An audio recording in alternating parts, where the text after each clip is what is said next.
We sold the company for $1.1 billion, and you're done. My father didn't even blink as he slid the document across the conference table. The proceeds go to Caleb. He has the vision. You're just the help, Evelyn. Now sign this independent contractor agreement so we can close, or I'll make sure you never work in another lab in this country. I looked at my mother. She was stirring her espresso, watching the foam collapse, refusing to meet my eyes. I looked at Caleb. He was already loosening his tie, laughing, signaling for an assistant to open a bottle of Dom Perignon. I didn't scream. I didn't argue. I just picked up the pen. They thought they were stripping me of my rights, but they were actually signing their own death warrant. Before I explain why that signature became the most expensive mistake of their lives, drop a comment and tell me where you're listening from. I want to see how far this story travels. I didn't flip the table or demand the fairness I'd been denied for 31 years. I just looked at my mother. Linda was fascinated by the bubbles in her glass, terrified that if she looked at me, she might have to acknowledge she was cutting off her own daughter's livelihood. "Did you know?" I asked calmly. She didn't look up. "This is business, Evelyn. Your father and Caleb understand the market. You're a scientist. You don't understand strategy." I turned to Caleb. He was sprawled back in his leather chair, shoes on the table, already texting someone about his payout. He had never stepped into a lab. He once asked me if ethanol was synthetic. And just like that, the anger drained out of me. It was replaced by something cleaner, colder. For years, I had wondered why they treated me like this, why I spent 18-hour days in a sub-level lab in Columbus, Ohio, while Caleb got the corner office with floor-to-ceiling glass, why my income was family money, but his was investment capital.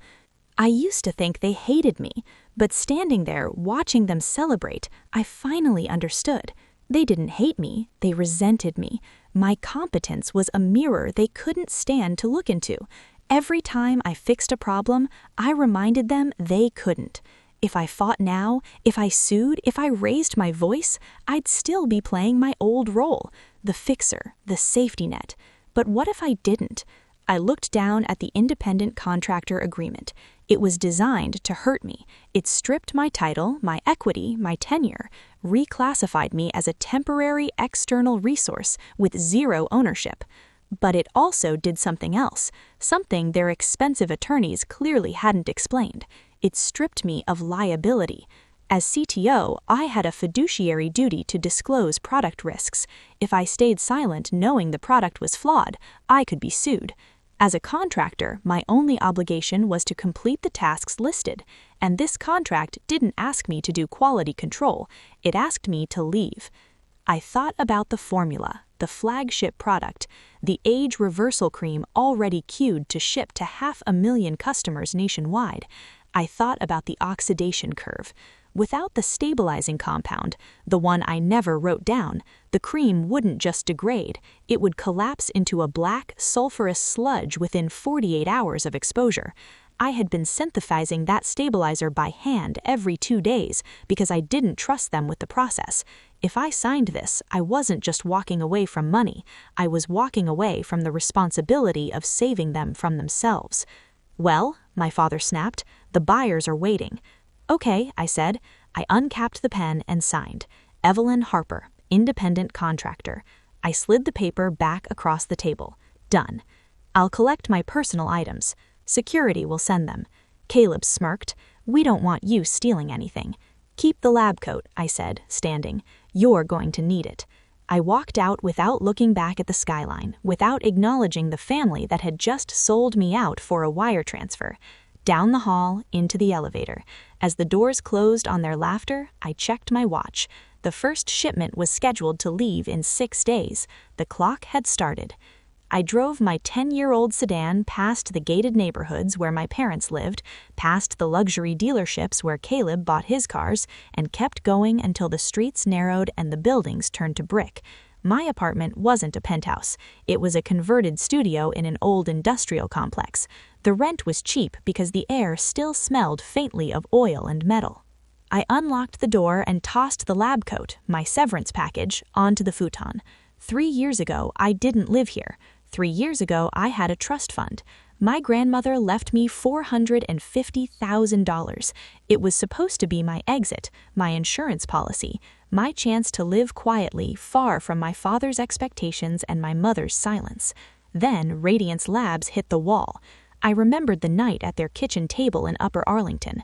My father's hands were shaking. Suppliers had frozen shipments. The bank was calling loans. 48 hours from collapse.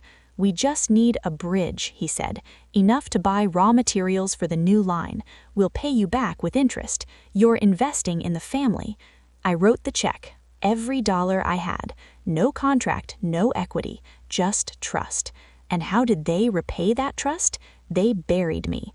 While the brand was being built on minimalist packaging and influencer launches in Miami and LA, I was underground in a windowless lab beneath the warehouse. No ventilation, summer temperatures over 100 degrees. I burned my fingers handling compounds because my mother decided safety gloves were an unnecessary expense. I created the stabilizing compound down there, the compound that made the product actually work. I slept on a cot beside the centrifuge because if the temperature shifted by 2 degrees, the batch failed. And while I was breathing chemical fumes in the dark, Caleb was building the brand. I once saw the company card statements left on the printer. $20,000 for a launch party in Scottsdale, $6,000 for dinners that were really just him and whoever he was dating, $12,000 a month for a corporate apartment because commuting hurt his creativity. When I confronted my father, asked why I was eating instant noodles while Caleb builds steak dinners to the company, he didn't even look up. Caleb is the face. He needs to project success. That's branding. Your money was duty. You don't get rewarded for doing what's expected of a daughter. Duty. I looked around my apartment, the low ceiling, the scarred hands resting in my lap. They thought my money was a gift. My labor was an obligation. They thought they could sell the product I built for $1 billion and leave me with nothing but a used lab coat. They forgot one thing. When you treat the architect like a servant, you shouldn't be surprised when she stops holding the roof. I pulled out my phone. I didn't call a lawyer, not yet. I opened my calendar and set a reminder for 6 days from now. That was when the first shipment would hit retail shelves. That was when the chemistry would begin its countdown without me. A week later, the wire transfer cleared. $95 million. The first tranche. I watched it on the news from my kitchen table. My father and Caleb stood on stage beside the CEO of a multinational pharma conglomerate. Cameras flashing. My father looked reborn. Caleb looked drunk on attention. "Innovation is our legacy," my father said. "We built this from nothing. We poured our souls into it." He didn't mention the granddaughter whose inheritance funded the first prototype. My phone buzzed. A text from my mother. "The closing gala is tonight at the Hilton downtown. Don't come. We don't want you making investors uncomfortable. We'll send you a check for your time, eventually." I didn't respond. Then another notification appeared. A mass email from the company server they hadn't removed my address from yet. Subject: Urgent shipping update. Office of the CEO. Effective immediately. We are bypassing final quality control. Demand is too high to wait. Ship all 500,000 units now. Junior lab staff are no longer required. We have capital now. Security will escort you out. I stared at the screen. The batch had been sitting for 5 days. It needed the stabilizer at the 96th hour. Without it, the molecular bonds would unravel on contact with oxygen. He wasn't skipping paperwork, he was skipping chemistry. My hand reached for the phone out of instinct, years of conditioning. Fix it, save them, clean up the mess. I could call the warehouse manager. I could call the acquisition team. I could stop it. I hovered over the call button and froze. For my entire life, I had been the net. When Caleb failed, I caught him. When my father overspent, I covered it. I thought that was love.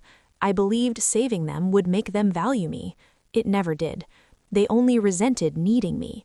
If I stopped the shipment now, nothing would change. My father would take credit. Caleb would dismiss me. My mother would accuse me of seeking attention. They would accept the rescue, cash the check, and leave me out in the cold again. Warning them wasn't love. It was permission.